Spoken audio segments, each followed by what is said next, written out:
नमस्ते दोस्तों, इस वीडियो में आपका स्वागत है जहां हम पढ़ रहे हैं ओशो द्वारा लिखित विज्ञान भैरव तंत्र, जो शिव और पार्वती के अद्भुत ज्ञान के संवाद पर आधारित है।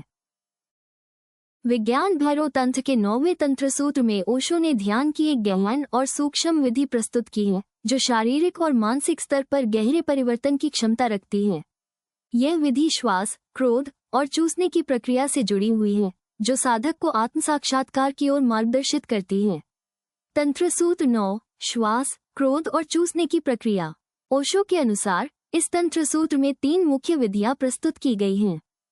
क्रोध में स्थिर रहना। जब आप क्रोध में हो तो उस क्रोध में पूरी तरह से स्थिर रहें।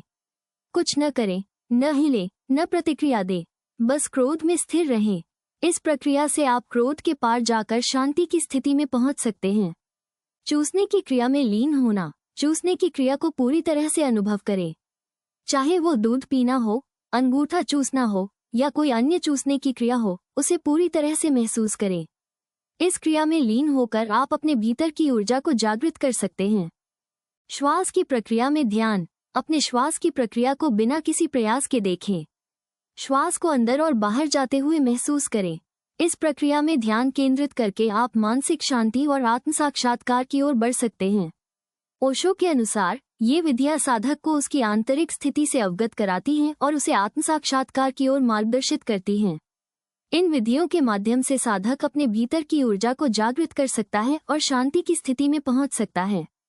यदि आप इन विधियों का अभ्यास करना चाहते हैं तो ओशो के विज्ञान भैरव तंत्र के प्रवचनों का अध्ययन करना सहायक होगा। आप ओशो वर्ल्ड की वेबसाइट पर इन प्रवचनों को सुन सकते हैं और इन विधियों को समझ सकते हैं। इस विधि का अभ्यास करने से पहले यह आवश्यक है कि आप एक शांत और आरामदायक स्थान पर बैठें जहां आपको कोई विघ्न न हो। अपनी आंखें बंद करें और अपने श्वास की प्रक्रिया पर ध्यान केंद्रित करें। यदि क्रोध, उदासी या कोई अन्य भावना उत्पन्न होती है तो उसे बिना प्रतिक्रिया दिए महसूस करें।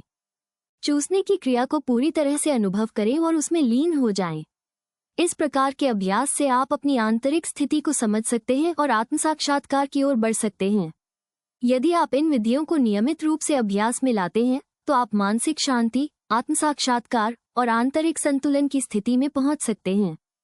हमें सुनने के लिए बहुत बहुत धन्यवाद। अगर आपको हमारा वीडियो पसंद आया हो तो चैनल को सब्सक्राइब करें और वीडियो को लाइक जरूर करें। जुड़े रहें हमारे साथ, अगली बार फिर मिलेंगे।